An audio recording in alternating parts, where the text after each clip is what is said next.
Je suis Marc-André Etier, je suis membre du CRIPFE et du CRIFPE, pardon. Et je vous accueille à ce webinaire qui fait partie d'une série de webinaires du CRIFPE. À toutes les 2 semaines, il y en a un. D'ailleurs, la semaine prochaine, ce sera un webinaire avec Christian Marois sur la gestion axée sur les résultats. Cette semaine, j'en parlerai pas. C'est M. Hogg qui en parlera, qui va présenter le séminaire dans un instant. M. Hogg est directeur de rédaction et directeur général de Histoire sociale, Social History, et il est président sortant de l'Association canadienne des revues savantes. Alors, M. Hogg, à vous. Merci beaucoup. En premier lieu, je vais me présenter aussi très brièvement. Comme Marc-André vient de dire, je suis le directeur de la rédaction, le directeur général d'Histoire sociale, Social History, et j'ai servi comme président à l'Association canadienne des revues savantes, qui est l'Association nationale bilingue des revues savantes et scientifiques canadiennes. J'aimerais dire bonjour à toutes et à tous. Cela m'a fait bien plaisir, bien sûr, d'être des vôtres aujourd'hui et j'aimerais offrir mes remerciements aux organisateurs, organisatrices pour l'invitation de participer à cette table ronde qui sera sans doute, bien sûr, d'un grand intérêt, j'en suis certain. Je vais prendre quelques minutes très vite pour offrir une introduction courte à la table ronde avant de vous introduire à nos 3 intervenants aujourd'hui. Une petite note aussi avant de commencer, c'est que moi, je vais gérer ou animer la période de questions et réponses. Nous vous demandons de poser vos questions en vous servant de la fonction chat et nous aurons un petit Q&A ou questions-réponses après les 3 présentations. Nous aurons environ une demi-heure pour les questions. Cela débutera vers 12h35 dans les environs et la période des questions ira jusqu'à environ 13 heures. S'il y a des PowerPoint et bien sûr la session telle qu'elle sera enregistrée, je crois, si je comprends bien, et sera aussi affichée en ligne par la suite. Et donc, bref, une petite introduction à la table ronde. La raison principale derrière cette table ronde est la suivante. Bref, selon Marc-André Etier, un de nos intervenants aujourd'hui, le but est de démystifier les revues savantes et surtout pour les étudiants. En autres mots, on se demande, c'est quoi une revue savante? Comment on fait pour se faire publier? À quoi faut-il porter attention lors du processus de soumission, révision et de publication d'un manuscrit? Les intervenants aujourd'hui ont voulu se rassembler afin de partager les années d'expérience qu'ils ont entre eux en tant que directeur ou rédacteur de revues savantes. Ils se pencheront sur quelques questions pertinentes sur le processus de se faire publier. Ils ont comme but d'informer, certes, mais aussi d'encourager les gens à participer au processus. Plus précisément, aujourd'hui, les intervenants veulent encourager les participants, surtout les étudiants, à soumettre leurs recherches, à soumettre vos manuscrits à des revues. Ils vous encourageront à participer au processus de la publication en servant la communauté aussi. Ils discuteront comment vous pouvez participer et aider. Ils offront quelques commentaires sur les revues prédatrices, comment les discerner et bien sûr, comment les éviter. Et ensuite, la question, où publier? Dans quelle revue précisément? Et bien sûr, ils veulent vous rassurer que les demandes de correction et les demandes de modification font bien partie du processus de publication. C'est la norme, ce n'est pas l'exception. Maintenant, aux intervenants de la table ronde, je vais les introduire les 3 tout de suite, si ça nous convient, et par la suite, je vais leur laisser la parole. Premièrement, nous allons avoir Alexandre Lannoy. Je pense que j'ai bien l'ordre, j'imagine. Et Alexandre Lannoy détient un doctorat en didactique des sciences humaines de l'Université de Montréal. Au cours de ses recherches, il s'est intéressé à la place de la nation dans l'enseignement de l'histoire et aux représentations sociales des enseignants d'histoire. Il est rédacteur associé de la McGill Journal of Education et chercheur associé du CRIP. Alexandre commencera avec une présentation qui touchera sur le processus des acquisitions de la McGill Journal of Education et plus précisément, il se penchera sur les attentes scientifiques du comité éditorial. Nous passerons ensuite la parole à Simon Collin, qui est professeur à la Faculté des sciences de l'éducation de l'Université du Québec à Montréal et directeur de l'axe formation du CRIP.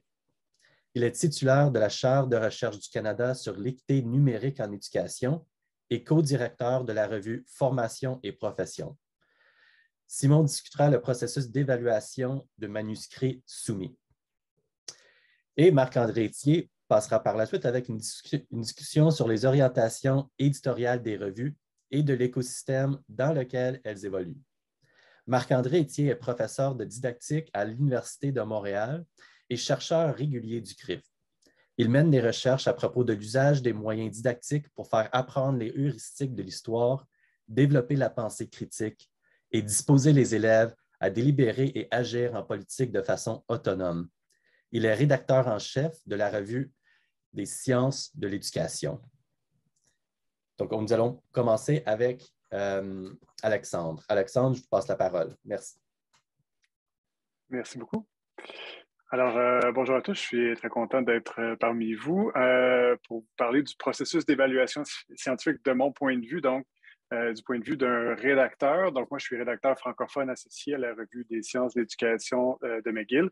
Donc, quand je vous parle, c'est surtout du point de vue de l'expérience de cette revue-là qui a un processus probablement semblable aux autres revues, mais il pourrait y avoir des petites distinctions d'une à l'autre, mais ça va vous donner les grandes lignes.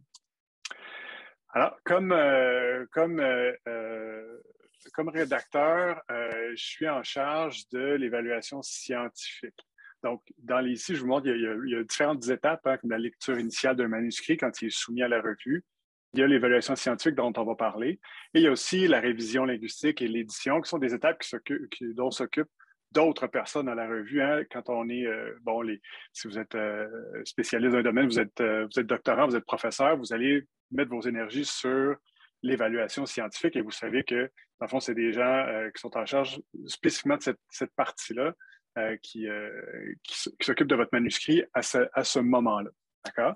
Donc, je pense que tantôt, Simon nous parlera un peu plus des fois de la lecture initiale du manuscrit, mais une fois qu'on a jugé selon différents critères qu'un manuscrit est recevable comme article scientifique, bien, on passe à l'étape de l'évaluation scientifique.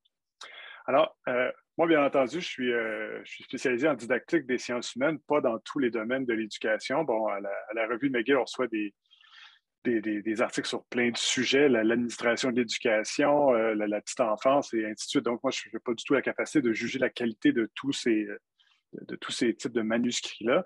Et donc, ma première tâche, c'est de me mettre à la recherche d'évaluateurs. Donc, c'est un processus qu'on appelle en double aveugle.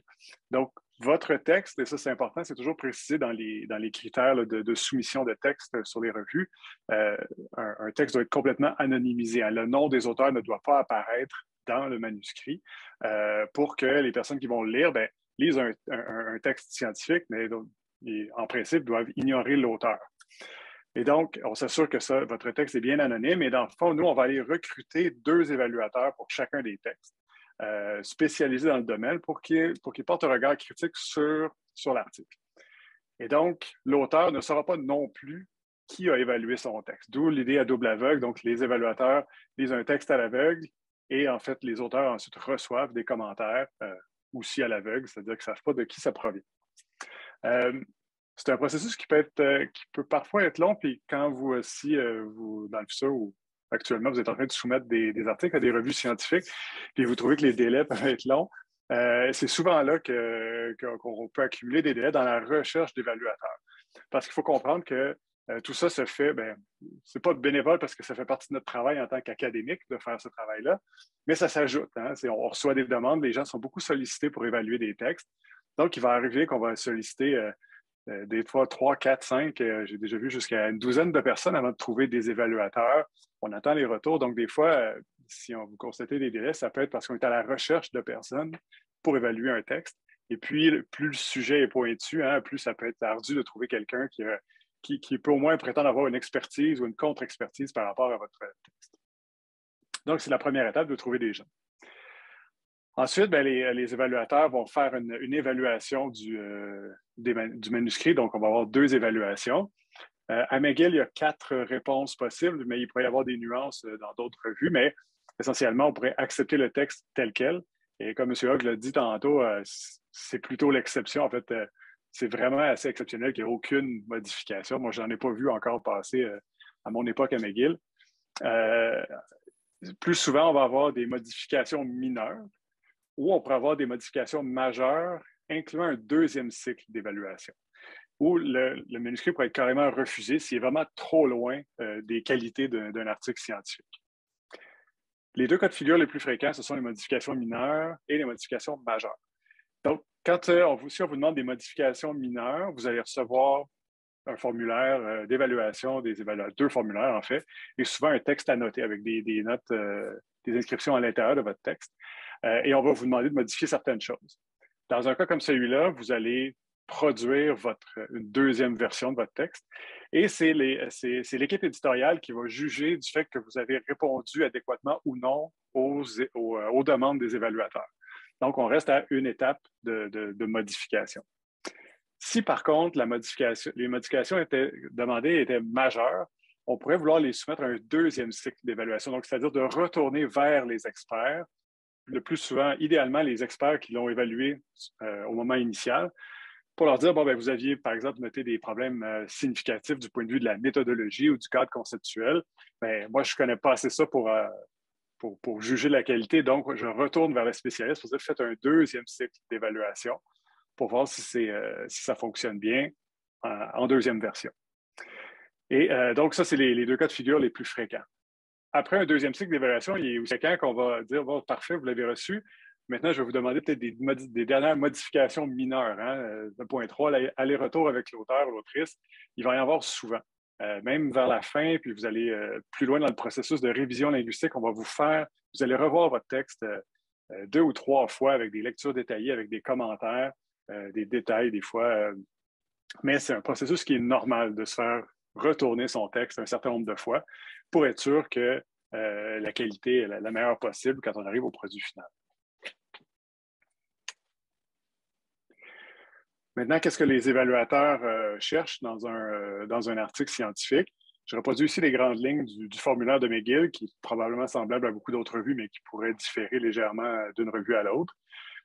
Donc, contenu et portée, donc contribution significative au domaine, présentation claire de la problématique, argumentation convaincante, discussion et méthodologie, donc est-ce que la méthodologie est clairement exposée et appropriée à la problématique, et est-ce que les résultats sont clairs et pertinents? Puis présentation et écriture, donc texte clair, cohérent, sans faute, évidemment. Méthodologie APA, c'est souvent là qu'il va y avoir un certain nombre d'allers-retours. Est-ce que vos DOI sont à jour? Est-ce que les liens fonctionnent? Est-ce que les DOI pour tous les articles qui sont effectivement disponibles en ligne? Donc, il y a beaucoup de détails. On veut vraiment que tout soit vraiment très au clair pour la méthodologie aussi. Et donc, voilà, nous, de notre côté, l'évaluation de l'article se fait en fonction de ces critères-là, mais pas avec des notes particulières, là, ABCD pour chaque critère. C'est vraiment un critère ouvert et donc les évaluateurs donnent leurs commentaires. J'ai déjà vu d'autres cas où il y avait des cotes là, de 1 à 5 ou de 1 à 10, par exemple, où on va noter. Mais grosso modo, on se retrouve ici avec une évaluation globale de l'article à travers des critères comme ceux-là. À travers ce processus-là, je voulais juste vous montrer un peu ce qui peut se passer un peu derrière le rideau, ou comme on disait, de l'autre côté du miroir. Comme évaluateur scientifique, comme éditeur, les choses que je vois, entre autres, des fois, c'est ce qu'on appelle le manuscrit limite. C'est-à-dire qu'on va faire une première lecture du manuscrit et puis on se demande est-ce que ça vaut la peine de l'envoyer en évaluation? Parce que comme je vous disais tantôt, c'est ardu de trouver des évaluateurs et ça demande quand même un certain temps de faire ces lectures-là et on ne veut pas décharger une trop grosse responsabilité d'édition sur les évaluateurs. Ils sont là pour donner un avis scientifique sur le contenu. Ils ne sont pas supposés être des éditeurs, des réviseurs linguistiques. Si un texte a trop de problèmes, ça devient une charge de travail importante. Donc, il y a toujours une décision à prendre là, dont on reparlera, j'imagine, tantôt, mais ça arrive qu'on a ce qu'on appelle les manuscrits limites, justement. L'évaluation discordante. Il va arriver qu'on a des évaluateurs qui se prononcent de manière très différente sur un même texte. Un qui va dire il est accepté, puis l'autre qui va dire bon, accepter, refuser, c'est extrême, mais accepter ou modification majeure. Et donc, c'est notre travail après ça de faire la synthèse de ça et de prendre en considération les arguments qui sont soulevés par chacun des évaluateurs pour rendre son jugement. Bien entendu, quand vous allez recevoir les commentaires, souvent, dépendamment de la configuration, vous allez recevoir peut-être le total, l'entièreté du formulaire de chacun des évaluateurs. Et puis, vous allez voir qu'il y en a un qui a refusé peut-être, puis l'autre qui a dit modification mineure. Mais ce qui est important, c'est le jugement de la revue finalement, parce que nous, on va avoir fait la synthèse en disant, bien, on se positionne en fonction des arguments qui sont soulevés par chacun des deux. Notre jugement, c'est par exemple modification majeure, au lieu de le refuser carrément. Donc, voilà, ça peut arriver. On a l'évaluateur zélé. Il y a des évaluateurs, des fois, c'est une bonne chose qu'ils prennent ça au sérieux, mais on va des fois tomber sur des gens qui ne seront pas satisfaits tant que le texte ne sera pas écrit comme si c'était eux qui l'avaient écrit. Ce n'est pas écrit à leur manière, donc ce n'est pas satisfaisant. Et donc, c'est important d'apprendre à faire la différence dans ça, à aller à l'essentiel du contenu scientifique, pas seulement à la forme, on ne peut jamais tout faire dans un article. Donc, c'est important de doser un peu comment on considère le poids des évaluations. Et puis, il va y avoir la revue, en principe, va vous aider avec ça. Nous, ce qu'on essaie de faire, c'est quand on donne une réponse, on dit, bien, observez le fait que les évaluateurs ont soulevé des questions à propos, par exemple, de telle section de votre texte. On pense que c'est ça qui est le plus important parce qu'il y en a qui vont vraiment mettre beaucoup, beaucoup de commentaires, puis des fois, on s'y perd un peu. Donc, ce n'est pas idéal non plus d'avoir une évaluation aussi intense, en fait, qui porte sur tout comme s'il n'y avait rien de bon. L'évaluateur complaisant, donc il y en a qui c'est pas nécessairement le plus constructif, qui aiment tout, qui trouvent ça, tout est super intéressant, bien, ça donne moins de pistes d'amélioration parce que bien que ce processus-là, des fois, il est un petit peu, ça bouscule un peu les auteurs. On reçoit des commentaires de personnes qu'on ne connaît pas. Puis ces personnes-là écrivent à des personnes qui ne connaissent pas non plus. Donc, il n'y a pas toujours de formule de politesse. Donc, mais des commentaires qui seraient seulement complaisants, seulement positifs, ça n'aide pas beaucoup à améliorer le texte. Mais au final, c'est un processus, je pense, après l'avoir fait plusieurs fois, je crois vraiment maintenant que ça aide à produire des textes, des articles de meilleure qualité. Donc, une évaluation complaisante ne serait pas plus intéressante. Puis, ben, l'évaluateur trop compliqué, ça, c'est peut-être une autre source de délai. Des fois, les gens acceptent de corriger ou d'évaluer des manuscrits, mais ils n'avaient pas vraiment le temps de le faire finalement. Donc, on va des fois courir après eux, puis à l'occasion même annuler les demandes d'évaluation si on n'est pas capable d'avoir de leurs nouvelles. Donc, il faut comprendre, comme je disais tantôt, que ça s'ajoute à leurs tâches, aux tâches habituelles des professeurs. Puis, souvent, des fois, il peut y avoir des doctorants aussi qui font des évaluations, mais qui sont justement en train de faire beaucoup d'autres choses en même temps. Donc, ça peut arriver, ça pourrait expliquer des fois, occasionnellement, des délais. Alors voilà, c'est un peu les grandes lignes que je voulais vous exposer pour mon étape précise de l'évaluation scientifique. Merci beaucoup, Alexandre. Simon, je vous passe la parole. Oui, merci beaucoup. En fait, mon intervention va être très liée. D'une part, je me suis vraiment reconnu dans les propos d'Alexandre Lannoy en tant que rédacteur en chef de la revue Formation et Profession, qui est la revue du CRIFPE. En fait, je suis co-rédacteur en chef. On est 3 rédacteurs en chef en tout pour se distribuer justement la tâche dont parlait Alexandre Lannoy, qui est quand même une tâche à la fois importante, mais en même temps exigeante, qui est notamment au niveau du temps et puis de la rigueur. Alors, pour ma part, je vais focaliser mon intervention sur le rôle de rédacteur en chef au début, donc à la lecture initiale, une étape qu'a mentionné Alexandre, et puis les attentes en tant que rédacteur en chef qu'on peut avoir vis-à-vis des textes qui sont soumis. Le rôle de rédacteur en chef, d'une manière générale, c'est un rôle qui est peu discuté, qui est pourtant indispensable au bon fonctionnement des revues scientifiques. C'est sûr que les évaluateurs ont un rôle crucial, mais une revue ne peut pas marcher sans rédacteur en chef. C'est un rôle qui est aussi intermédiaire entre les auteurs et les évaluateurs. Puis Alexandre l'a bien montré, hein, on fait des choix. Tout au long du processus de publication des articles. Et ces choix-là sont des choix intermédiaires entre les évaluateurs et les auteurs.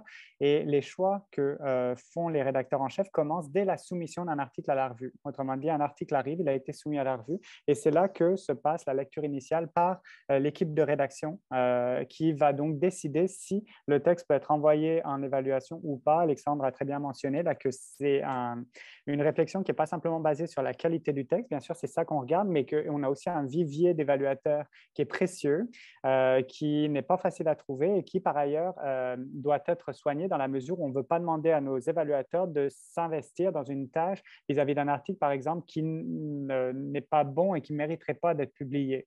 Dans ce sens-là, à chaque fois, par exemple, qu'un article revient par 2 évaluateurs en refus, bon, ben, on peut se dire, OK, c'est peut-être qu'on n'aurait pas dû l'envoyer au préalable. Donc, c'est ce genre de considération qu'on a dès la lecture initiale et c'est pour éviter ce genre de cas de figure-là qu'on fait une lecture initiale et qu'on se permet de rejeter certains textes dès là. Et ma réflexion, ça va être comment est-ce qu'on accepte ou on refuse et sur quel motif, finalement, un texte.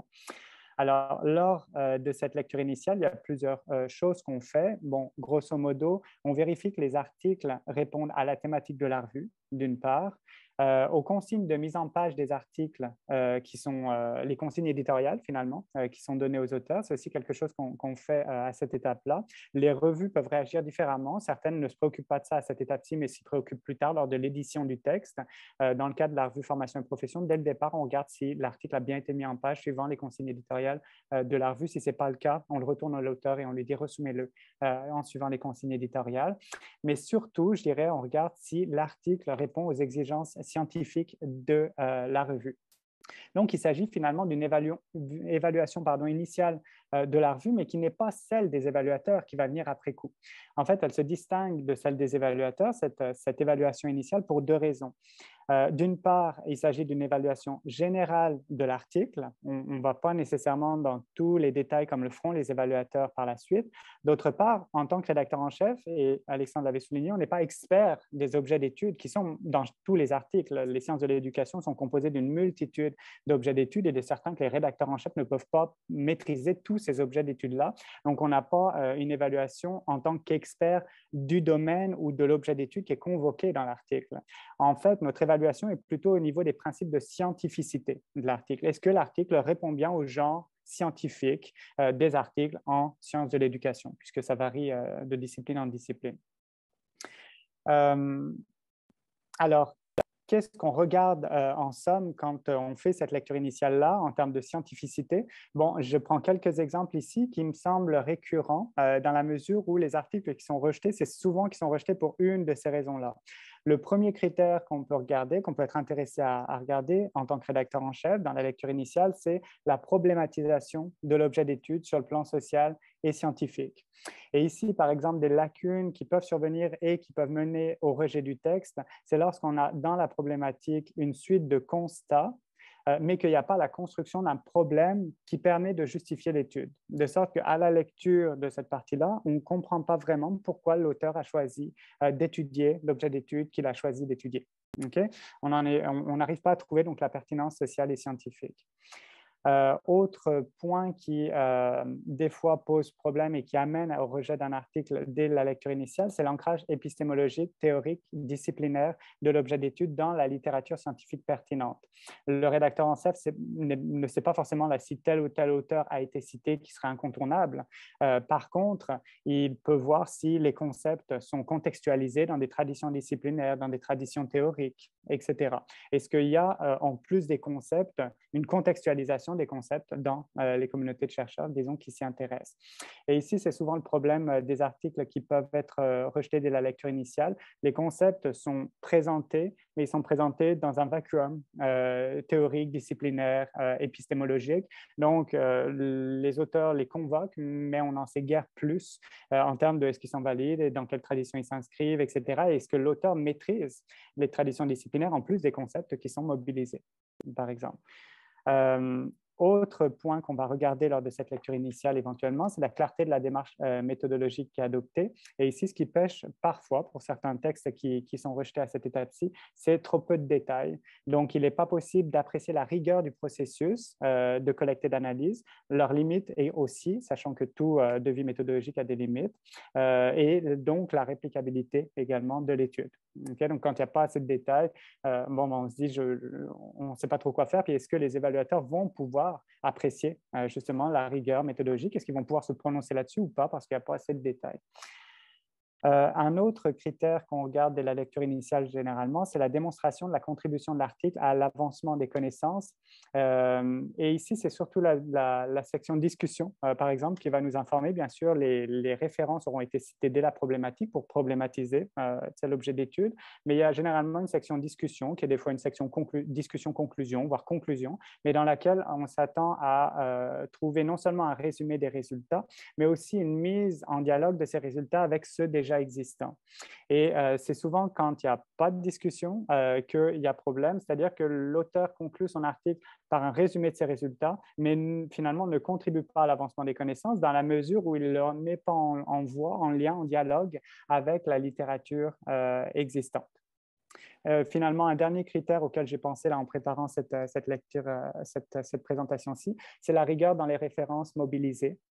Est-ce que la bibliographie, alors là encore, il ne s'agit pas de dire est-ce que tel auteur incontournable a bien été cité, ça on ne le sait pas nécessairement en tant que rédacteur en chef, mais est-ce que la bibliographie est courte, est-ce qu'elle porte uniquement sur des écrits vulgarisés, est-ce qu'elle n'est pas à jour, ou bien est-ce qu'au contraire, elle l'est. Et c'est souvent sur la base donc, de ces quelques critères-là que je vous ai mentionnés qu'on arrive à déceler la scientificité du texte, sachant qu'il y a pour des fois des avis, disons, qui sont relativement certains, c'est-à-dire qu'un texte se qualifie tout à fait ou ne se qualifie pas pour être envoyé aux évaluateurs, puis des fois, davantage de doutes. Et dans ce cas-là, c'est intéressant justement d'être plus d'un rédacteur scientifique, d'un rédacteur en chef, pardon, pour pouvoir faire valider son point de vue. Puis dans la revue Formation et Profession, généralement, quand on va pour rejeter un texte à la lecture initiale, on le fait contre-valider la discussion, donc la décision. On justifie brièvement, à partir de plus ou moins de ces critères-là, pourquoi, à notre avis, il ne serait pas à soumettre aux évaluateurs. Et puis, un autre rédacteur en chef valide effectivement à la lecture du texte que c'est le cas. Puis finalement, je prends à la volée l'invitation de M. Hogg de dire comment est-ce qu'on peut aider et comment est-ce qu'on peut publier. C'est sûr qu'on encourage vraiment la publication dès les études de maîtrise et de doctorat. C'est une très belle pratique à avoir. C'est aussi une très belle manière de se monter finalement un CV, puis une très belle vraiment pratique à développer en tant que chercheur parce que l'écriture fait partie du travail scientifique.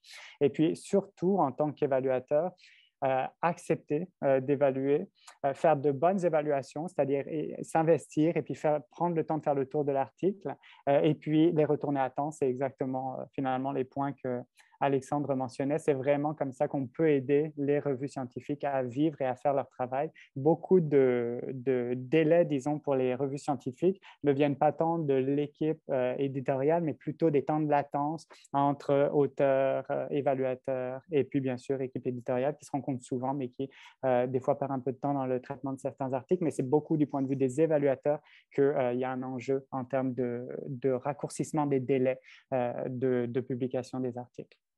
Voilà donc ce que je voulais apporter. Je redonne la parole à Emmanuel Hogg. Bon, excellent, je vous remercie, Simon. Maintenant, nous allons passer à Marc-André Etier. Marc-André, maintenant à vous. Merci beaucoup. Merci, oui, d'être là aussi. Bonjour à tous. Je suis content qu'on ait cette réunion-là avec les deux autres intervenants qu'il y a eu, en plus présidés par M. Hogg, parce qu'on a des revues différentes, mais qui ont toutes la même visée. On a des expériences différentes aussi, donc ça va être très riche pour les parties questions-réponses. Évidemment, Alexandre et Simon ont dit beaucoup de choses fort importantes, alors il m'en reste moins à dire, mais je vais essayer d'en dire quand même quelques-unes. Tout d'abord, on parlait tantôt, quand j'ai été présenté, des orientations générales des revues, puis c'est un peu en lien avec ce que Simon vient de dire. Quand on veut publier quelque part, il faut se demander où on veut publier. Et pour bien choisir la revue, il faut regarder quelle est sa politique éditoriale. Est-ce qu'elle est plus généraliste ou plus spécialisée? Si vous êtes en administration scolaire et que vous envoyez un article en didactique d'éducation physique, ben, la revue ne vous publiera pas, ça va de soi. Je n'ai pas besoin d'expliquer. Mais il faut quand même regarder l'approche. Il y a des revues qui sont plus portées vers la recherche qualitative, d'autres plus quantitative. Il y a des revues généralistes comme la revue des sciences d'éducation. On embrasse large, on accepte tout ce qui est bon, en fait. Revue McGill, c'est pareil. La revue du CNFPA aussi, Formation et Profession, c'est pareil aussi. Donc, il y a différentes, il faut voir, la revue, il y a différentes orientations. C'est une première, mais il y a aussi, ça a été mentionné tantôt, parfois des numéros thématiques. ça peut être intéressant de regarder quand il y en a, parce qu'il peut en avoir un où justement, on a notre place. Ça vaut la peine d'essayer là. Là, on va être avec d'autres articles qui sont du même genre et ça va attirer plus de lecteurs, sans doute, parce qu'il y a un niveau thématique justement, donc les gens qui le savent vont aller voir ça et puis ils vont voir plusieurs textes importants, intéressants. Dans ce temps-là, c'est des rédacteurs invités qui sont responsables chez nous, en tout cas, de l'organisation de la revue.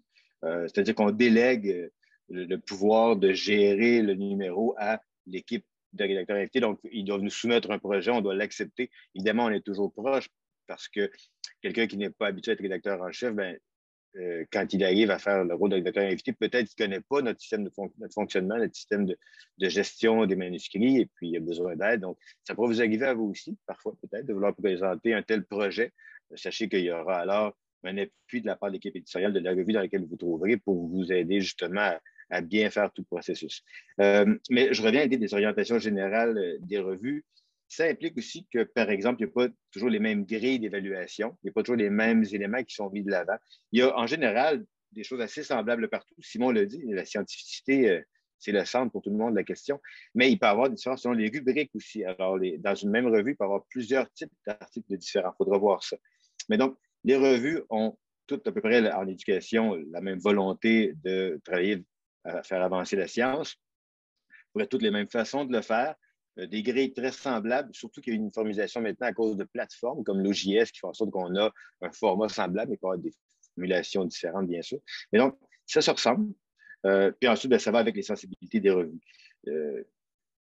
La chose qu'il faut et que je voulais amener d'autres, je fais une parenthèse un peu, mais c'est la question de la course à la publication. Parce qu'on le dit, c'est un bel exercice que d'apprendre à faire de la recherche en publiant. Ça donne un sens à la publication, au sens où si on fait une recherche pour soi-même, ben, c'est bien pour soi, mais à quoi bon ce temps-là qu'on a consacré à ça va servir à rien d'autre qu'à notre propre bonheur? C'est pas mal, mais on voudrait que ça serve plus, puis surtout, ça permet des débats, ça implique des idées qui fonctionnent dans ce temps-là davantage.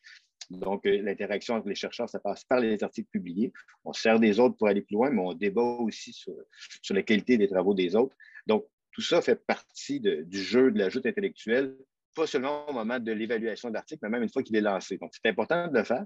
Il ne faut pas perdre de vue que c'est ce but-là que l'on poursuit, parce qu'il est facile, à cause des pressions à la publication, de voir autre chose, de ne voir qu'une ligne au CV. Et un mauvais article nous suit toute notre vie. J'en ai malheureusement quelques-uns à mon actif. Toute ma vie, je dois le regretter. Alors, c'est comme ça, je ne le souhaite pas. Mais en même temps, il faut qu'on publie parce que notre recherche, c'est public, ça doit être diffusé. Sinon, ce n'est pas vraiment la même affaire, ce n'est pas de la recherche. Il y a d'autres effets pervers à la course à la publication. Je dirais qu'avant, c'était peut-être moins sensible, mais surtout l'expression publish or perish existe depuis très longtemps. Donc, ce n'est pas une chose si nouvelle. On la ressent peut-être davantage maintenant pour toutes sortes de raisons liées au fait qu'il y a plus de gens qui sont concurrents pour avoir des postes ou je ne sais trop. Je sais qu'on des sociologues de l'éducation, des historiens de l'éducation pourraient répondre mieux à ça. Je pense à Maurice Tardif, qui pourrait sûrement avoir une explication de cette question-là, mais chose certaine, on constate en tout cas qu'il y a une pression à la publication. Et je me souviens quand j'étais étudiant au bac en histoire, dans l'autre millénaire, presque en préhistoire, les professeurs disaient, non, tu publies après quelques années, tu publies un livre, quand tu as 10 ans d'enseignement derrière la cravate, puis tu as de quoi dire pour vrai, là, sinon franchement, bassine-nous pas avec tes affaires. Bon, mais c'est plus tout à fait ça maintenant. Il faut publier davantage, puis je pense qu'il y a des raisons à cela, mais il faut faire bien attention de publier des choses qui valent la peine. Et donc, l'effet pervers, ça peut être parfois de fractionner les articles. On voit ça dans certains cas. Au lieu d'avoir un seul article qui serait fourni, les gens le saucissonnent en différents petits articles, comme si c'était un roman feuilleton. C'est pas la recherche, c'est pas ça qu'on veut. Et quand on est un rédacteur en chef et qu'on voit ça arriver, des fois, on s'en rend compte, puis c'est un motif de refus.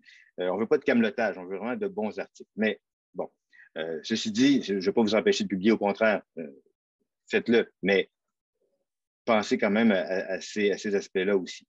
Je reviens à un autre élément que je disais tantôt sur la diversité et la fonction des médias et des rubriques dans une même revue. Donc, une revue à laquelle vous adressez pour publier et qui n'est pas dans votre champ, vous avez des chances qu'on vous refuse. Mais dans une même revue, il y a plusieurs rubriques. Il peut y avoir des rubriques sur les réflexions méthodologiques ou épistémologiques, des rubriques sur les notes de terrain, sur les débats, des comptes rendus critiques. Les comptes rendus critiques, c'est un aspect qu'on oublie et qu'on sous-estime beaucoup, qui enrichit et qui stimule la vie intellectuelle énormément et qu'on devrait peut-être mettre plus de l'avant.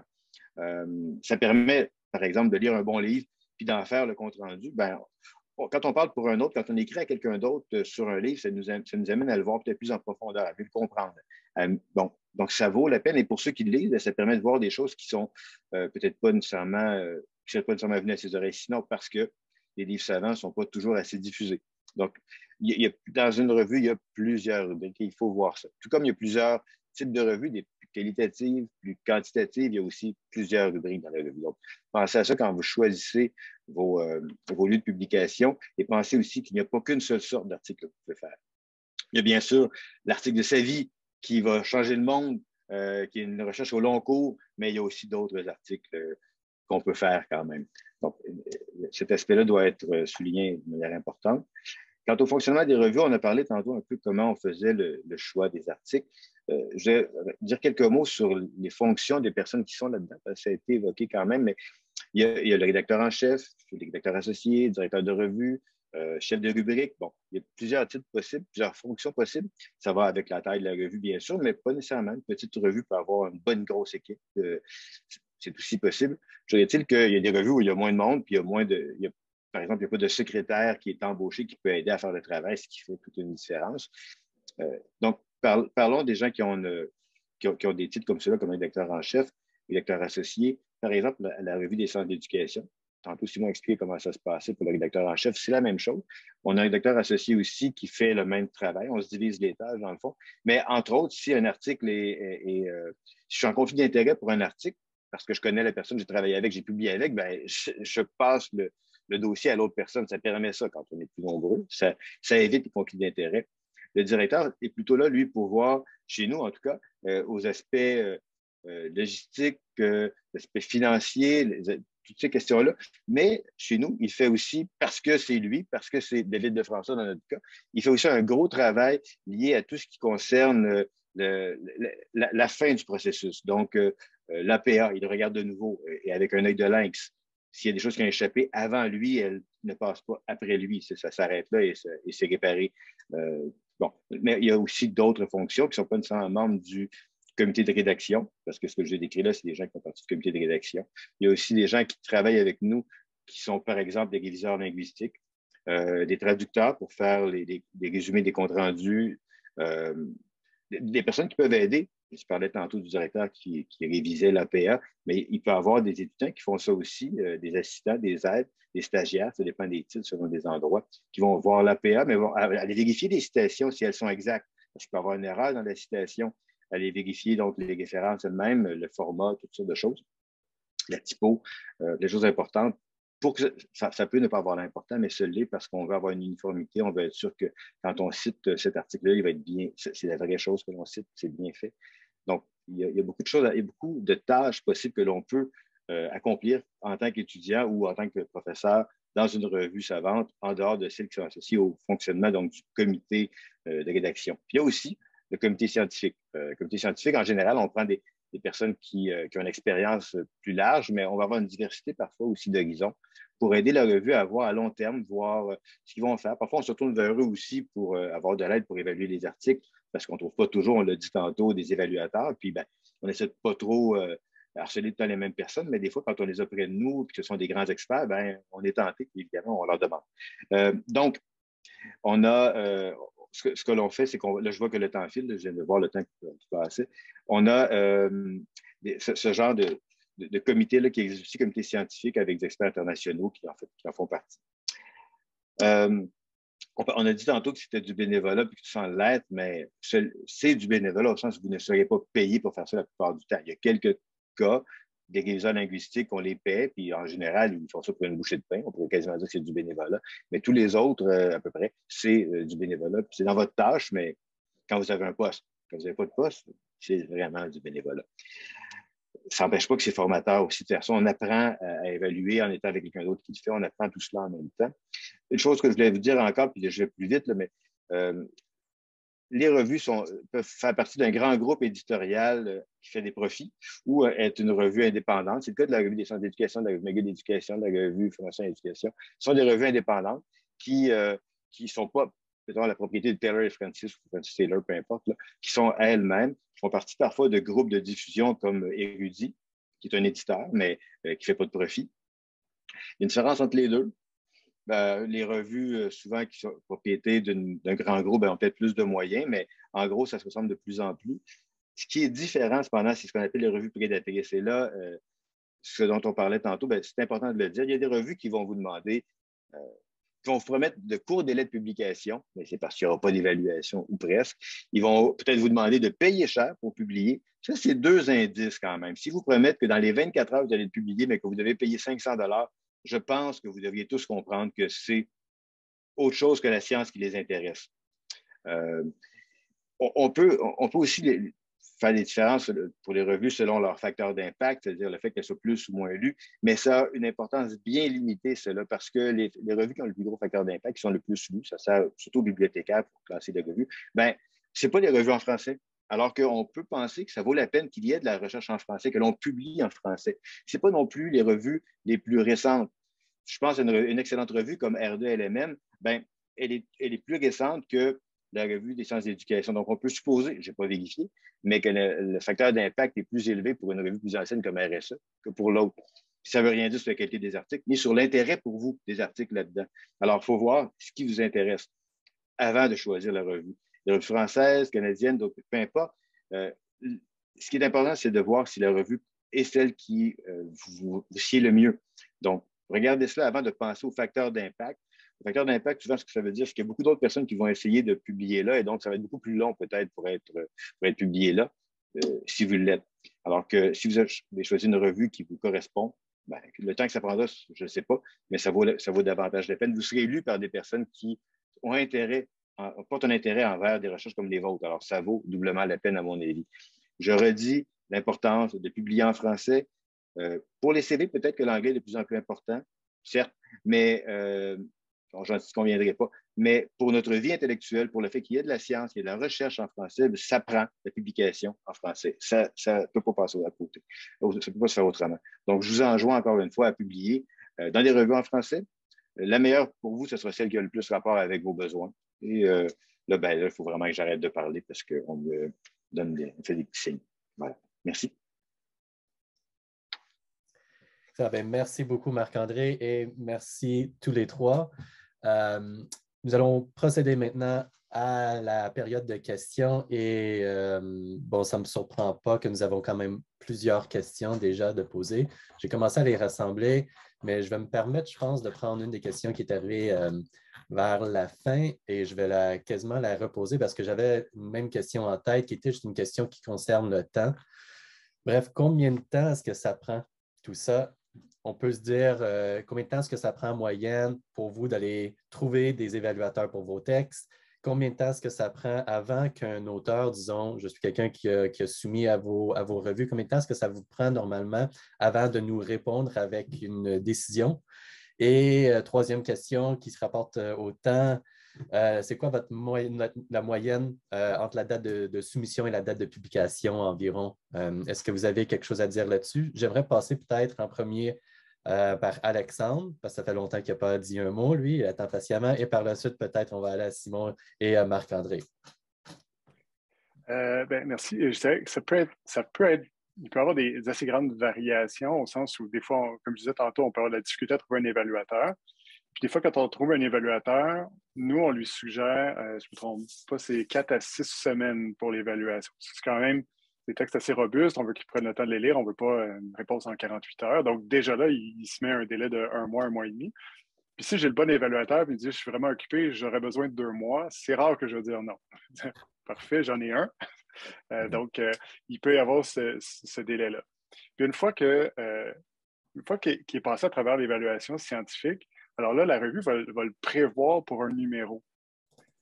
Et puis là, quand il y a de la place dans le numéro, il faut savoir aussi qu'on ne peut pas faire chaque numéro ne contient pas 25 articles. Là. Il y a une certaine contrainte. Les directeurs et directeurs adjoints de revue seraient plus connaissants que moi là-dessus, vous le direz, mais on ne peut pas publier tout. Il faut quand même montrer une certaine sélection. Donc, par exemple, cette semaine, un auteur me demandait, son texte a été approuvé sur le plan scientifique à la fin de l'année 2021. Puis il me demandait que ça serait publié. Puis les gens de l'édition me disent, il est prévu, on rédige le numéro 56 maintenant, puis son article il serait prévu pour le volume 57, dans 3 numéros. s'il y a 3 numéros par année. Donc, on est, à McGill, en tout cas, on est autour d'un an, je dirais. À un moment, on le dépose, là, puis ce serait raisonnable d'attendre à peu près un an, mais des fois, ça peut être plus rapide. Puis il y a le cas particulier des numéros thématiques, où un rapport différent aux échéanciers. Là. Et quand on soumet un article régulier, ben, la revue va y trouver une place aussi dans un numéro où ça peut correspondre, mais ça peut tourner autour d'un an, je dirais. Merci, Alexandre. Simon? Oui, parfait. Je dirais, c'est ça, entre 1 an en moyenne peut-être, mais 1 an à 2 ans, dépendamment de toutes les variables qu'a mentionné Alexandre. Il y a le cas effectivement du sujet de l'article aussi. Est-ce que le sujet est très pointu, spécifique, il y a peu de bassins d'évaluateurs, ou le sujet est rejoint par exemple une communauté de chercheurs qui est bien disponible, qu'on connaît bien. C'est par exemple au Québec qui est facilement identifiable. Il y a des articles pour lesquels là, on a jusqu'à une douzaine de refus d'évaluation.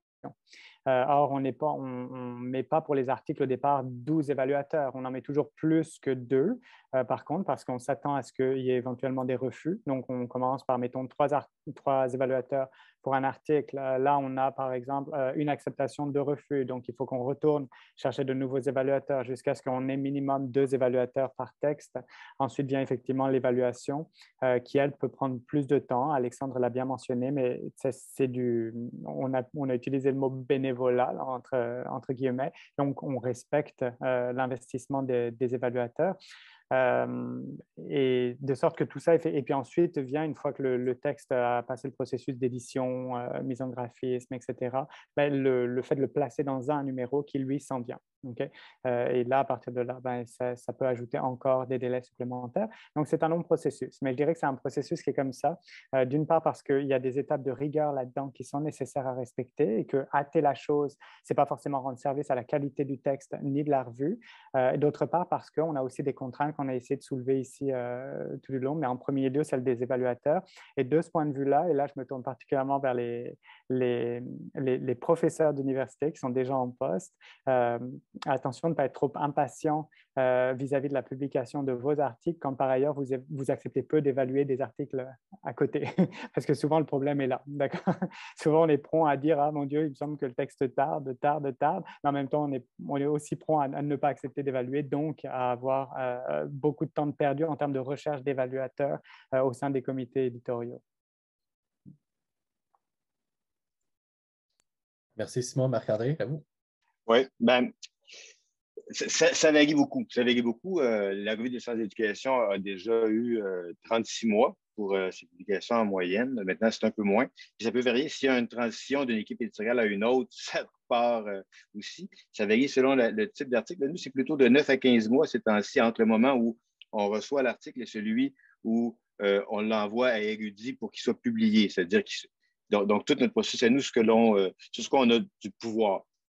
Mais en gros, de 6 à 18 mois, mais plutôt de 9 à 15 en moyenne. Mais ça peut varier, puis ça peut repartir à remonter rapidement. Il suffit que j'ai un cours intensif, mettons, puis à cause de ça, le délai entre les évaluateurs puis moi, ça double. Bon, ça peut aller vite. Ça dépend aussi des évaluateurs, comme le dit Simon. Si on n'a pas d'évaluateur, vraiment, c'est difficile. Des fois, on peut faire le difficile en disant hey, moi, là, je suis en didactique de la géométrie, j'accepte absolument au primaire. Et si c'est didactique de l'arithmétique au cégep, c'est pas mon domaine, je connais pas ça. Ben, si on se ramasse avec un prof de l'histoire à la place, c'est encore pire. Hein? Donc, il faut voir. Il faut dire aussi que tout le monde est occupé. Et ceux qui ont évalué notre article, ben, ils étaient occupés quand ils l'ont évalué. Il y avait 2 personnes qui l'ont évalué. Donc, pour chaque article que je publie, je dois 2 évaluations à la société, je dirais. Hein, on pourrait se dire ça aussi. Là. Des fois, c'est 3. Fait que nous, le 2, c'est minimum, mais des fois, ça va jusqu'à 4 évaluateurs, ça dépend, mais c'est rare. En général, c'est 2, des fois, c'est 3. C'est déjà allé jusqu'à 4, mais ça prend du monde, donc. Puis c'est la même chose, et même chose comme évaluateur. Si on disait, hey, ça, c'est une méthode quali, hey, je ne sais pas comment faire, moi, c'est tout dans le quanti. Ben, ça, des fois, c'est vrai, comme évaluateur, on ne peut pas. Puis il faut le dire. Comme évaluateur en chef, là, on essaie de trouver la personne idéale, mais des fois, ça rallonge le temps parce que la personne idéale ben, est occupée. Alors, il faut voir. Et c'est important de le dire aussi, les méthodes de recherche, tout comme les domaines, font en sorte qu'on ne peut pas évaluer de la même façon l'article. C'est sûr, on l'évalue différemment, mais en même temps, il faut l'évaluer éventuellement. Je vous en prie, Simon. Oui, un petit ajout en entendant Marc-André et Alexandre l'avait mentionné, il y a aussi les évaluations discordantes qui peuvent générer un peu plus d'allongement dans la publication de l'article parce qu'effectivement, si elles sont très discordantes et en même temps qu'elles sont de même qualité, notamment qu'elles sont toutes les deux fournies, soutenues, etc., ça nous prend éventuellement d'aller chercher un arbitre qui va passer à travers ces évaluations-là, qui va faire la part des choses, qui va essayer de voir un peu dans quelle mesure les évaluations se tiennent ou pas, notamment s'il n'y a pas d'expertise. Alors, c'est là que le comité scientifique de la revue est très intéressant parce que c'est des personnes qui sont autour de la revue qu'on peut aller chercher. Mais ça veut dire qu'il y a une étape supplémentaire qui s'ajoute, par exemple, en cas d'évaluation discordante pour certaines. Dans d'autres cas, on va carrément aller chercher un troisième évaluateur. Donc, on va relancer l'article parce qu'on n'est pas capable de se faire une tête sur les évaluations. Ce qui peut donc encore amener des choses. Alors, en partant d'un processus, je veux dire, normal, attendu, idéal un peu, ça peut aller très vite et ça devrait aller très vite. Dans la réalité de la chose, il y a rarement un processus normal, idéal, etc., qui se met en jeu. Là. Ça arrive, puis tant mieux pour les auteurs qui en bénéficient parce qu'ils sont publiés rapidement, mais souvent, il y a des étapes et plein d'étapes qui s'interposent. Merci, Simon. Nous allons procéder à une autre question. Il y a plusieurs questions qui rentrent, je dois vous dire, donc ça fait du bien de voir ça. Il y a beaucoup d'intérêt dans la table ronde. La prochaine question que j'allais vous poser, encore une fois, c'est une question pour tout le monde, je pense, parce que c'est une question assez générale, assez large, mais c'est quand même une bonne question et je me pense souvent là-dessus moi aussi. C'est bon, comment devenir une bonne évaluatrice, un bon évaluateur? Est-ce que vous avez quelque chose en place chez vous, chez vos revues qui aide, qui suggère des pistes pour les évaluateurs ou même s'il y a des critères plus précis. Des fois, on parle un peu de grille, mais est-ce qu'il y a quelque chose d'autre que les gens pourront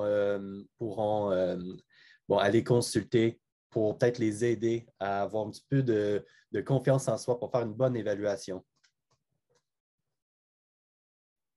Ben, je me permettrais de dire que on pense, on s'en était parlé, les trois revues, on pense éventuellement à faire des choses en commun.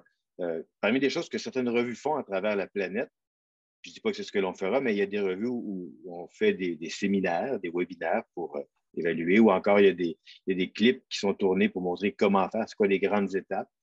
C'est le genre de choses que les revues peuvent faire et que certaines d'entre elles font déjà, dans d'autres domaines surtout. Donc, il y a des moyens de faire, mais la principale chose, c'est aussi d'en faire.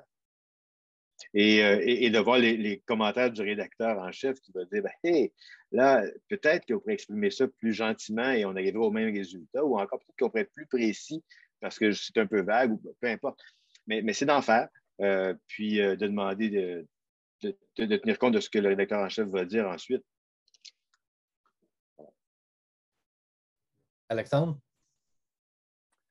Je dirais d'abord la chose la plus importante, c'est de prendre ce processus-là. Pour être un bon évaluateur, c'est quelqu'un qui prend le processus au sérieux d'abord. S'il accepte de le faire, c'est parce qu'il a le temps de le faire, puis qu'il reconnaisse la limite à sa propre expertise, parce qu'il faut toujours se rappeler que il y a un autre évaluateur aussi. Hein. Ça se peut qu'on m'interpelle pour une section particulière ou un volet particulier, donc de me prononcer sur les choses. Puis, s'il y a des fois moi, je vais avoir des fois si je fais une évaluation, mais je peux dire, ben, cet élément-là, c'est pas acceptable, il manque des choses, ou des suggestions. Avez-vous pensé que ça peut être différent? Parce que quand tout est écrit à l'impératif, c'est dur de faire le tri et de savoir qu'est-ce qui est. Parce que ça peut être très normal qu'un évaluateur ait des suggestions d'amélioration qui ne soient pas nécessairement obligatoires. Donc, d'apprendre à doser, puis moi, j'écris toujours les choses, puis j'aime beaucoup quand les évaluateurs m'envoient des commentaires qui sont écrits comme si je devais être obligé de les dire face à face à la personne. Des commentaires qui sont trop cinglants pour rien, c'est pas constructif non plus. C'est juste des choses des fois, ça a l'air du gros bon sens, mais c'est pas toujours évident. Puis quant à savoir comment on les... moi, je pense que c'est un petit peu encore tabou à l'intérieur des revues. Moi, j'ai une liste mentale officieuse, petite liste noire, là, de gens qu'après une ou deux fois, ben non, finalement, ça ne marche pas. Mais dans OJS, qui est la plateforme de gestion, on peut maintenant noter les évaluateurs, mettre des étoiles à nos évaluateurs. Nous, on n'a pas commencé à le faire encore. C'est délicat, mais il est évident que nous, comme éditeur, on va avoir des fois des mauvaises expériences avec des évaluateurs, puis on va juste simplement arrêter de les interpeller pour d'autres textes subséquents. Mais on ne se fait pas de... En tout cas, moi, on n'a pas commencé à faire ça encore. Simon, je vous laisse la chance peut-être d'intervenir si vous avez quelque chose à ajouter à la petite conversation avant de procéder à quelque chose d'autre. Oui, ben, rapidement, effectivement, c'est en faisant et en développant bien sûr son expertise scientifique par une multitude d'activités, de la recherche en premier lieu, de la lecture d'articles scientifiques, etc., qu'on développe une bonne compréhension de ce que c'est qu'un article scientifique, de quelles sont les attentes, de ce qui est commun, de ce qui est attendu, de ce qui l'est moins, mais qui est passable, qui est correct, de ce qui ne l'est pas. En attendant de construire cette expertise-là, puis de se l'approprier, je pense que le doute est bon. Donc, on peut tout à fait, et d'une manière générale, avoir un avis, montrer les faiblesses, etc., tout en respectant effectivement le travail qui a été fait par l'auteur, ce qui veut dire aussi, en plus de montrer les faiblesses, montrer des voies, des suggestions possibles. Dans les évaluations que je fais moi pour d'autres revues, j'essaie vraiment de poser la faiblesse et ensuite de finir par une suggestion. Donc, il serait intéressant d'eux. Et je pense que ça permet tout de suite de mettre l'auteur dans une position formative et constructive intéressante, ce qui ne veut pas dire complaisance. On cible bien les limites, simplement on ne s'en tient pas là, on suggère des pistes de bonification. Puis, dans le cas où on n'en est pas encore là dans son expertise scientifique, ben, c'est ça, de faire ça en gardant un petit doute et en le montrant dans l'écriture. Donc, l'auteur semble vouloir dire que blablabla. Et puis, ben, si c'est le cas, ça peut poser problème pour telle et telle raison, etc. Donc, je pense qu'on sait ça, d'y aller avec humilité, puis que c'est aussi la meilleure manière de respecter le travail de l'auteur. Merci beaucoup, Simon. On a peut-être le temps de poser 2, 3 autres questions. Alors, je tente de choisir ça très précisément. Mais j'ai vu aussi que dans le chat, justement, il y a Jean-François qui nous a offert quelques liens qui répondaient. Ils offrent 2 guides, en fait, pour les gens qui s'intéressent à des suggestions, des solutions pour comment être une bonne évaluatrice, un bon évaluateur. Moi, j'avais une petite question pour vous, pour les revues qui ont de temps en temps des numéros thématiques ou des sections thématiques où il y a des rédacteurs ou co-rédacteurs, co-rédactrices invités. Quel est le processus par lequel vous choisissez les rédacteurs? Si j'étais, disons, quelqu'un qui s'intéressait à être plutôt un rédacteur invité à votre revue, est-ce que c'est possible? Est-ce que je devrais communiquer avec vous ou c'est fait à l'interne, vous offrez des propositions à des gens que vous connaissez? On peut commencer peut-être avec Marc-André, par la suite Alexandre, ça vous convient? Oui. Je vais faire ça vite, mais en fait, sur notre site, nous, il y a un lieu où on explique comment faire et j'imagine que c'est pareil pour toutes les revues, mais en gros, le processus est simple, c'est qu'on nous propose un thème. Il peut arriver que le rédacteur en chef va, par exemple, proposer déjà, hey, ça serait bien que vous fassiez un numéro thématique, ou encore, je peux même écrire, vous dire, ça serait bien que tu écrives un article là-dessus, tu as fait une recherche, je trouve ça intéressant. Mais c'est toujours délicat parce qu'on ne sait pas si ça va être accepté ou pas. Le processus d'évaluation n'est pas garanti. Donc, en général, les gens proposent de faire un numéro thématique chez nous, en tout cas. Et il y a un nombre limité de numéros thématiques par année. Dans notre cas, c'est un numéro thématique par année. D'autres revues, c'est 2. Il y a 3 numéros dans l'année. Donc, s'il n'y avait que ça, ben, il n'y aurait plus de numéros libres. Un numéro thématique peut être une partie seulement du numéro, donc il peut avoir 5, 6, 7, 8 articles, mais il y a un maximum d'articles dans une revue. Bon, on a des contrats avec Érudit, entre autres, c'est plus imprimé, mais il y a quand même des coûts associés à ça. Alors, il y a une limite. Et ce qui fait que le rédacteur en chef donc, accepte avec le directeur qu'il y ait un numéro thématique.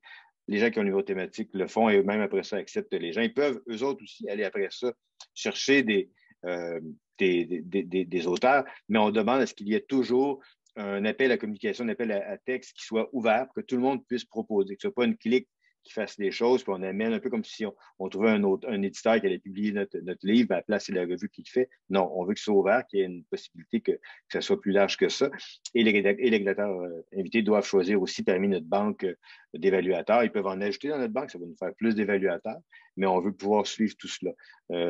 Et je dirais une autre chose par ailleurs, les rédacteurs en chef comme les rédacteurs invités peuvent aussi écrire aux gens qui ont publié, qui ont proposé un texte à mesure que se fait le déroulement de l'acceptation pour dire que vous êtes rendu à telle étape et ça peut servir à mettre dans notre CV lorsqu'on a besoin de le présenter pour dire l'article est soumis, est accepté avec correction, etc. Même chose pour les comptes rendus critiques, mais ça, je reviendrai une autre fois là-dessus.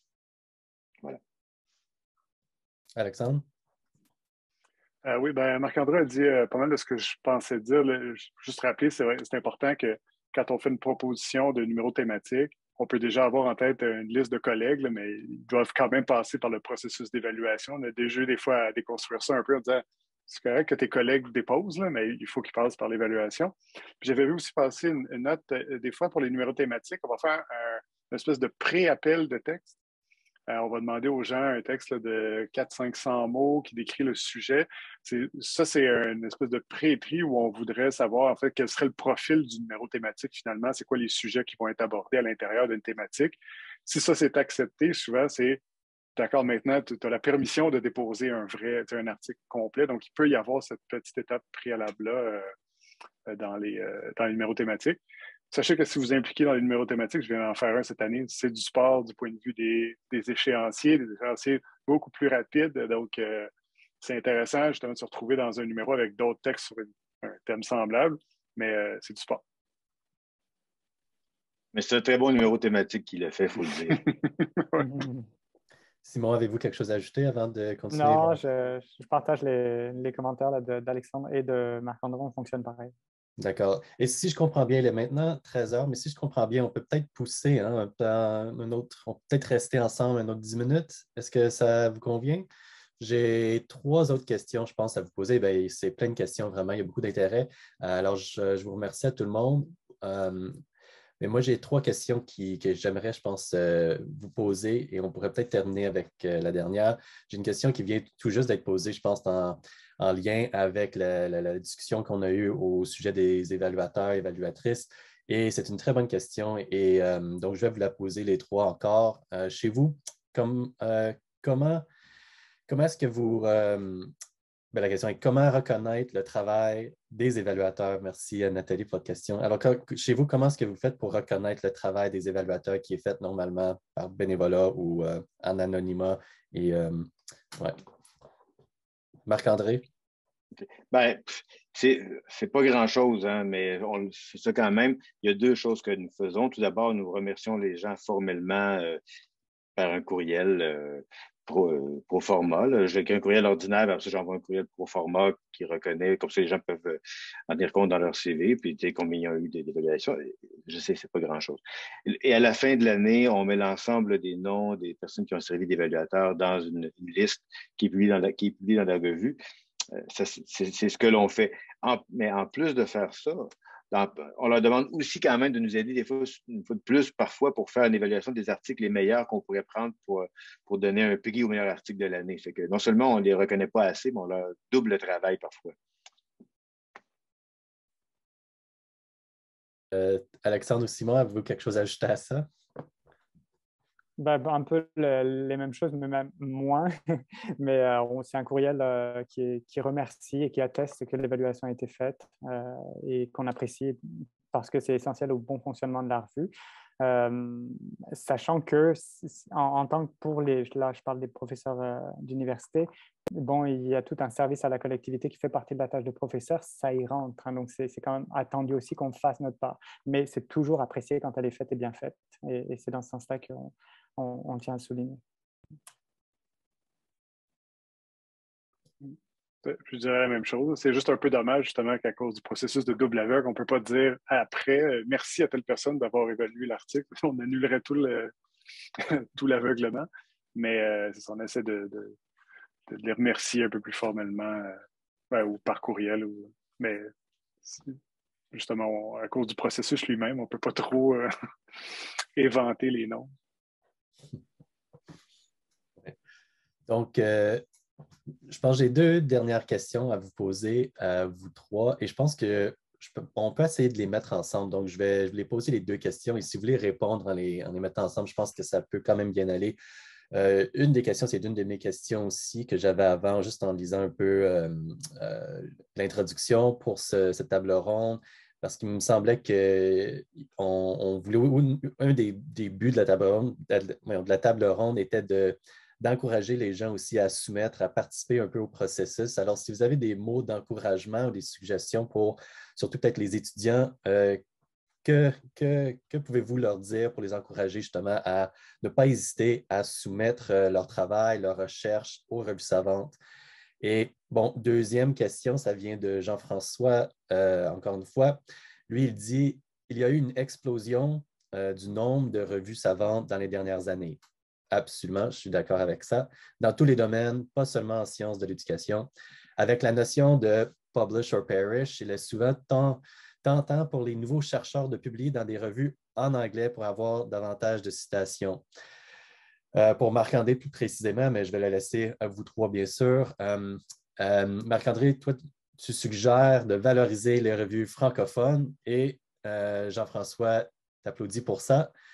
Mais considérez-vous qu'il existe une assez grande diversité de revues francophones, soit au Canada, dans le monde, pour que ça soit équitable? Okay. Allez-y, Marc-André. Il y a un grand nombre de revues savantes francophones de qualité. Donc, on peut publier. Il y a des lieux de publication nombreux. J'ai nommé tantôt certaines revues. Je ne vais pas faire la liste, il y en a beaucoup. Ils ne sont pas toutes également connus. Des fois, ils sont plus nichés aussi. Mais il y en a plusieurs très bonnes revues. Par exemple, la revue de recherche qualitative, c'est pas juste en sciences d'éducation, mais elle a une importance très grande dans la vie intellectuelle. Alors, il y a beaucoup de revues et puis je pense qu'il faut aller vers ces revues-là. Ce qui n'exclut pas de publier en anglais. Je ne suis pas en train de dire qu'il ne faut pas publier en anglais, mais il ne faudrait pas négliger à cause de ça le français parce que quand même, surtout l'éducation, on s'adresse à... Nos recherches sont souvent très idiosyncratiques, puis ça se passe ici. Ça peut aider les gens ici qui parlent surtout en français, pas que le français, mais il y a ça aussi.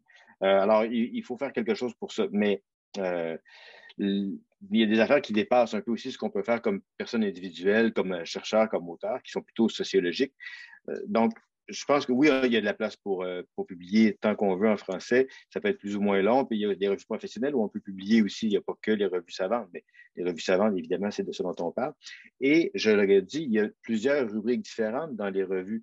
Et vous me dites tantôt comment je pourrais encourager les gens à publier. D'abord, je vais les encourager à publier, point. C'est important parce que ça fait de la vie. Par exemple, dans la revue des sciences d'éducation, on a 2 nouvelles rubriques maintenant, Disputatio puis Argumenta, qui sont dirigées par Stéphanie Lemers, dont le but est justement de permettre autre chose que ce que les articles normaux faisaient avant, c'est-à-dire une recherche empirique, quanti ou quali, peu importe, expérimentale, semi-expérimentale, toutes sortes de devis. Là, il y a aussi une partie pour les débats sociaux, pour les enjeux important. Donc, l'éducation est au cœur de la vie des gens. C'est normal qu'on en parle et c'est bien d'avoir un retentissement aussi dans le monde savant des débats publics et vice-versa. Donc, il y a ça, il y a les comptes rendus critiques. Souvent, chez nous, c'est Philippe Momèche qui s'en occupe. Ben, les gens qui veulent faire des comptes rendus critiques écrivent au chef de rubrique qui, lui, avec cette liste de personnes-là, va envoyer une liste de livres qui peuvent être choisis et va donc apparier les auteurs, les évaluateurs avec les ouvrages. Il suffit de passer le pas. Faites-le et vous allez trouver que c'est intéressant parce que probablement que vous êtes en recherche, parce que vous aimez réfléchir puis vous aimez partager votre réflexion. L'écriture est une façon de partager puis de donner un sens et un ordre à nos pensées. C'est très valorisant de le faire parce que c'est agréable, c'est stimulant. Donc, je ne sais pas comment encourager les gens à le faire. Ça m'apparaît aller de soi. C'est plutôt qu'on a peur de le faire, je pense, le problème. Mais il faut passer le pas. Oui, je veux bien. Ouais. Non, je vais y aller. Oui, il me semble qu'il y a des étapes quand même dans la publication qu'on peut vouloir choisir pour se lancer. Par exemple, avant d'écrire un texte, certains organisent une communication dans laquelle ils vont structurer leurs pensées, ils vont commencer à penser à la structure du texte, faire la communication orale, puis ça va les préparer à l'écriture du texte en question. Ensuite, le texte n'a pas forcément à être d'emblée un article scientifique. Ça peut être aussi un texte intermédiaire Et je pense ici, effectivement, aux différentes rubriques qu'il y a dans nos revues, dans la revue Formation et Profession, on a des chroniques. Alors, c'est des petits textes qui ont des formats assez libres. Il y a une chronique spécifique étudiante, mais les étudiants peuvent aussi écrire dans toutes les autres chroniques. Puis, il y en a environ une douzaine là, sur différentes thématiques de la formation et de la profession enseignante. Donc, ça peut être aussi des occasions intéressantes pour aller vers l'écriture d'un texte scientifique. Toujours pour travailler l'écriture, mais c'est un autre style d'écrit, ce n'est pas une écriture scientifique. Il y a quand même les revues professionnelles qui sont intéressantes, qui peuvent, comme je dis, c'est un autre genre scientifique, c'est-à-dire que ce n'est pas forcément une étape vers, mais ça permet toujours de pratiquer quand même l'écriture, de structurer ses idées, de commencer à clarifier son texte, etc., avant de rentrer dans une écriture scientifique dans le cadre d'un article scientifique. Donc, je dirais qu'il y a pas mal d'occasions de diffusion, de publication qui peuvent être prises et combinées pour préparer et se préparer à la publication scientifique. Et elles sont toutes intéressantes. À mon avis, c'est des belles occasions à saisir. Et puis enfin, il faut se rappeler qu'effectivement, la publication à outrance n'est pas serviable, mais que la publication en tant que telle de ces résultats scientifiques fait partie du processus scientifique. Ce n'est pas quelque chose de facultatif, c'est que c'est là qu'on contribue à l'avancement des connaissances, au même titre que quand on fait une communication. Donc, dans ce sens-là, dès lors qu'on est intéressé par la recherche, ça en fait partie. Donc, la question, c'est plutôt comment est-ce qu'on cultive ces compétences à écrire et à publier. Mm-hmm. Merci, Simon. Peut-être je dirais un mot ou deux. En addition de tout ça, effectivement, de participer au processus de diffusion puis de création des connaissances, je pense que c'est la première raison. Mais aussi, du point de vue personnel, si vous vous dirigez vers une carrière académique, c'est ça qui vous intéresse, de vous impliquer dans le processus d'édition, que ce soit à l'écriture dans différentes revues, mais aussi à l'évaluation. Puis on a parlé d'évaluation de textes scientifiques, mais il y a aussi plein de colloques étudiants, de revues étudiantes même, où il y a les évaluations, les propositions sont évaluées, c'est plus court. C'est très formateur. Pour moi, ça a beaucoup aidé à démystifier tout ce milieu-là, cet écosystème-là qui peut avoir l'air hermétique, parfois hostile. On reçoit des commentaires de gens qu'on ne connaît pas et tout ça. Mais quand on apprend à connaître ce milieu, on comprend d'abord ses avantages, les vraies retombées positives de l'évaluation, puis de l'édition, puis du travail qui est fait sur les textes et les propositions. Donc, ça va vous aider à être meilleur comme auteur, mais meilleur académique, meilleur penseur, je pense, point. De vous impliquer dans toutes les facettes de l'écriture, de la diffusion, de l'édition scientifique. Ce que je dirais. Puis pour les revues francophones, on dirait je n'ai pas le réflexe d'aller parler dans une autre langue, dans un autre pays. C'est vrai que l'éducation, c'est très local. Quand je parle du Québec, on dirait que mon réflexe, c'est pas d'aller en parler dans une revue aux États-Unis. Je l'ai déjà fait dans un congrès, puis je me demandais qu'est-ce que j'étais en train de faire, à quoi ça servait ce que je faisais. S'il y a une réelle portée, je pense que ça peut être intéressant, des choses qui sont transférables, qui peuvent pousser la réflexion ailleurs. Mais si on parle de choses très locales, on a prioritairement besoin de se l'expliquer à nous, de se l'expliquer, de réfléchir ensemble. C'est pour ça que moi j'ai toujours priorisé aussi en français. Alors voilà. Excellent. Merci beaucoup, Alexandre. Il est maintenant 13h12 et je pense qu'ils nous ont donné jusqu'à 13h10. Hein? Je pense que maximum. Alors, on devrait peut-être fermer la session. Mais j'aimerais bien sûr remercier les intervenants pour cette table ronde qui était fort intéressante et aussi à l'audience pour les questions. Il y a plusieurs questions aussi qui restent et je suis désolé qu'on n'a pas eu le temps de répondre à toutes les questions. Mais je pense qu'on a quand même essayé de boucler le tout et ça s'est quand même bien passé. S'il y a d'autres questions aussi, je vous invite peut-être à communiquer avec nous directement et peut-être qu'on pourrait continuer la conversation de cette manière-là. Et donc, je vous remercie à toutes et à tous et à la prochaine.